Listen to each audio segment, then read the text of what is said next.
Hopefully we can have a good dialogue. Hopefully we can provide the usual Darian and Steve context and thoughts and feelings that you have now welcomed into your brain space for whatever reason over the last 5 years. Think we will begin with some thoughts on the current situation. I want to discuss a press conference and use that to leverage some of that future that you are cautiously optimistic about. And then we can... I was just cautiously optimistic to survive the next 45 okay. minutes. Well, you know I what? wasn't going longer than that. I appreciate that. Okay. Okay. All right. And we'll go from there. Okay. Let's see. I think I want to start here. I think the last 24-ish, 36 hours, 48 hours, more or less, actually, now at this point, have been a fascinating moment that has made me not question, but made me think about the context of being a Penn Stater and all of everything that goes into, quote, the power of Penn State, if you will. I don't know who I'm attributing that quote to, but I'm just gonna put that on someone.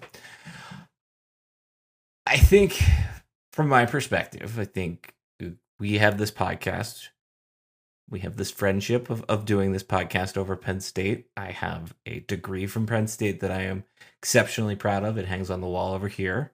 I met my wife at Penn State. I met some of my best friends at Penn State. I have met and made so many moments from Penn State because of Penn State. All because I think throughout that entire time, I've always believed in Penn State. I've always thought that Penn State was there. I've always known Penn State was there.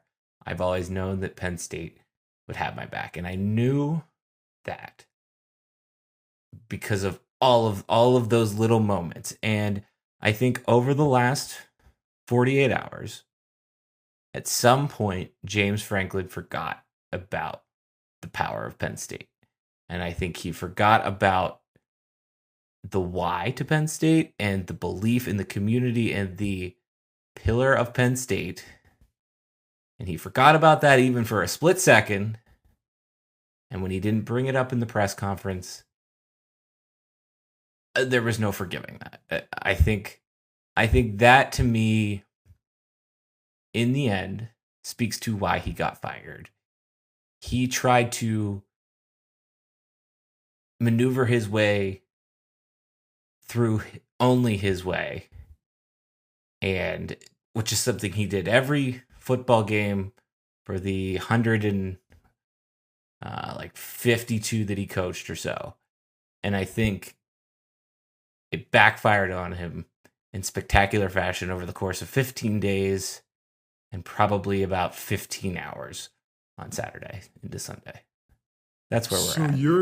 So you're saying, just make sure I'm hearing you correctly, the straw that broke the camel's back on James Franklin's coaching career at Penn State was because in the postgame Saturday against Northwestern, he didn't say, "I'm here because I love Penn State." He said, "I'm here for these players."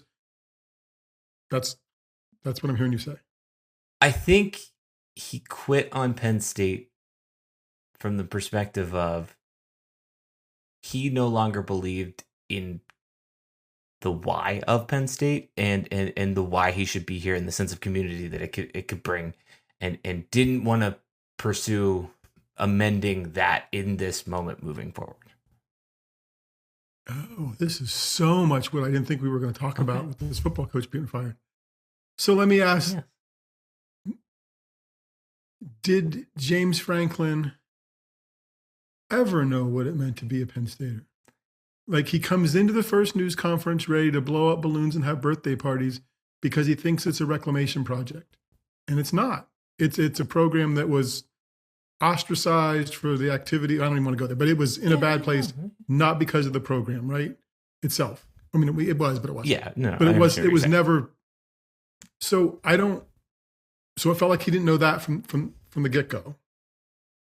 And if it's about his relationship with the university, I'm not sure that until he had alignment, in his words, right, that he felt that it was working for him, right? I thought it felt like, following this line of thought of being involved in the university, he was fighting uphill for the first couple years to get stuff right, to get whatever, even when they win the conference championship of 2016. He's still fighting to get support, fighting to get respect. The university community, the Penn State football community, is split still to this day. Correct. In some ways, right? So he's got that going on. He's thinking, oh, I got all these alumni, they're going to support me. He probably came in and be like, what the heck is this? These people don't even like each other, right? So he's fighting through that through the first couple of years. Didn't say he had alignment until, 2 years ago, 3 years ago. So I'm not sure, building off of what you said, and I'm not sure he ever understood or embraced the Penn Staterness of being at Penn State. And that's me piling on with the bias of looking for community involvement and whatever else. And I think that is what I have been struggling with. I think I struggled with that after the game, and I struggled that with kind of the thing that I wrote this morning. I've struggled with it because I think it's all very valid, and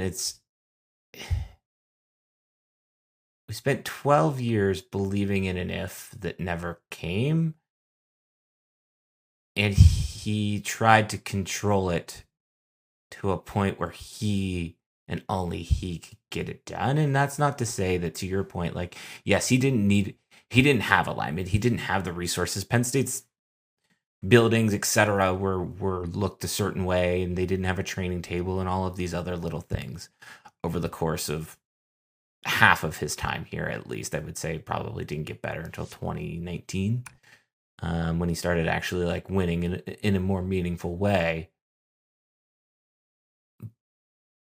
But at the same time, it was like, I think he just forgot that over the course of the last 15 days. And when he forgot Penn State, he gave up on Penn State. And I think it, in that process, gave up on him. Interesting. I thought we were going to talk about, did the players give up on him? Which we can get there, because I think that's part of what I've been wondering too. I mean, I think he was fired because he lost 3 games. Like, I think he was fired because he lost 3 games, and the athletic director was looking for a reason to move on, because there wasn't going to be a hire with him, a higher finish, higher championship level. There just wasn't. We know what it was going to be.